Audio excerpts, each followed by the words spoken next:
今回は金消しに色付け動画シリーズ当時物レギュラーサイズパート8カンデラマンをペイントします。本編での活躍はなかったマイナー超人、いつものように水性アクリル塗料で色付けをしました。レギュラーサイズ金消しパート8のカプセルに同梱されていたブックレットです。裏面はこれまでの金消し一覧の文字情報がずらり、表面もカラー刷りでパート7までの超人が着色済みフェイスでずらりと並んだ見応え十分な小冊子になっていました。このパートは連載初期の頃に登場の怪獣や超人、今回のカンデラマンのように読者応募のマニアックな超人も多い個性的なラインナップの金消し団でした。まずは塗装前の状態です。40年超の経年劣化、汚れはありました。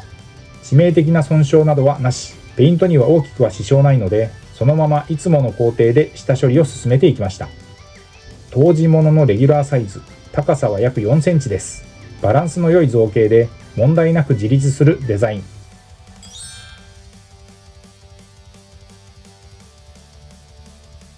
塗装後のレビューを先に、彩色は超人図鑑カラーを参考に使う塗料を決定しました。近代稀に見るカラフルな色分けになりました。塗装前とはイメージが一変です。かかった時間は約50分の塗装でした。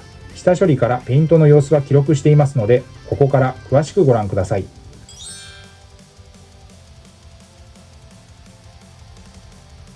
金消しデカ消しの塗装はおよそこんな流れで下処理をしていきます。煮沸してゴム素材を柔らかくして形を整え、余計な油分や表面のホコリを取る。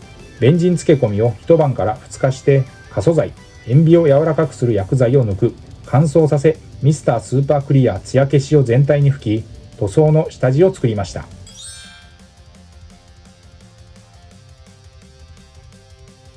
そして塗装です。ペイントの様子はハイライトで使用したカラーごとに見ていきます。ベースとして全身にまずパレホのパンツァーエース肌色ハイライトカラーを塗りました。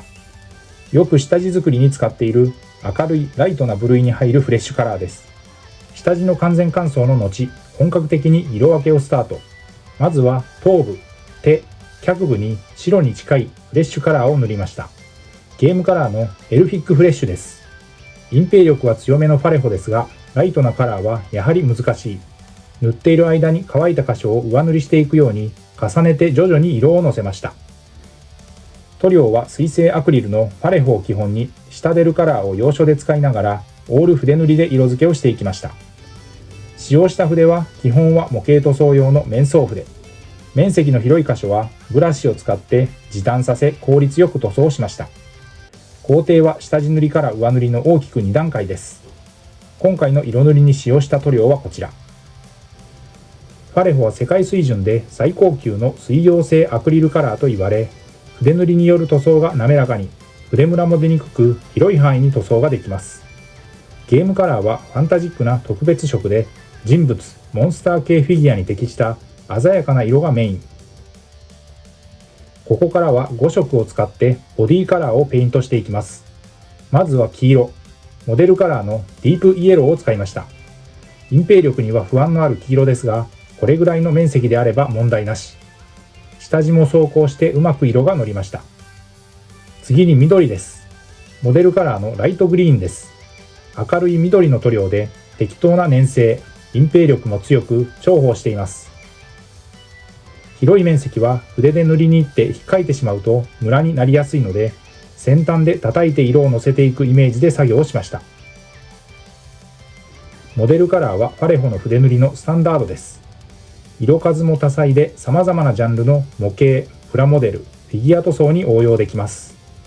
水溶性で無臭、速乾、均一で色ムラが出にくい、マットな仕上がり。これらが何といってもファレホの魅力です。ボディカラー3色目は青です。モデルカラーのブルーです。比較的濃い色味の青です。カンデラマンは高度の単位をモチーフにした超人、パーフェクト超人です。スイス出身。超人強度は60万パワーです。名前の由来は光の強さを表す単位、カンデラ。ホタルのように自ら発光、7色の光を自由に操って外敵を幻惑させます。続いて紫です。ゲームカラーのヘクスドライケンという塗料です。使っている紫塗料の中では最も濃い紫です。パレホの隠蔽力が強いのは顔料の含有量、比率が高く設計されているということと、その粒子一つ一つが細かく、そのため均一に塗れるという特性を持っていることによります。消しゴムフィギュアの塗装では、最初に行っている可素材抜きの工程が重要です。軟質のフィギュアにするために入っている可素材は厄介者で、そのまま塗装すると塗料の定着が悪かったり、事後に滲み出てきてテカリやベタつきの原因になってしまいます。ボディの色分けの最後は赤です。フェイスの LCD の文字にも書き入れ、ゲームカラーのブラッディレッドです。最後を埋めるような感じになるので、極細筆を使って丁寧に。下地が効いて色は乗っていきますが、それでも塗装面積は大きいです。色ムラが出ないようにシタデルカラーのテクニカル、ラーミアンメディウムという溶剤塗料を使って水で薄めながら色をのせていきました。フォローで入れるシタデルカラーはホビー用の水性アクリル塗料で、イギリス発の独特の形状のボトル入り塗料です。筋肉マン消しゴム、金消しは1983年から1987年にレギュラー版と言われる全30弾が順次発売されました。バンダイ発売の正規品レギュラーシリーズで418種類がラインナップ。ボディのルクスの文字に書き入れ、ゲームカラーのブラックを使用しました。ここが最終版です。慎重に。塗装後はソフト99コーポレーションのボデーペン、クリアーを全体に吹き付け、乾燥させて完成です。台座をつけて塗装後です。フロントビューからリアビューまで。これまでの制作記録から、光と影というテーマでレギュラーシリーズパート8の超人を、ダーク2世です。原作超人図鑑カラーを参考に塗りました。フェイスの影の文字が特徴的。こちらはテールランプです。文字通りランプ、白熱電球をモチーフにした超人。小さなサイズ感の金消しでした。ということで今回は筋肉マン金消し塗装、当時ものレギュラーサイズパート8のシリーズのカンデラマンを原作超人図鑑カラーイメージで水性アクリル塗料にてペイントをしました。ご視聴ありがとうございました。次回の動画をお楽しみに。チャンネル登録、高評価、引き続きの応援のほどよろしくお願いします。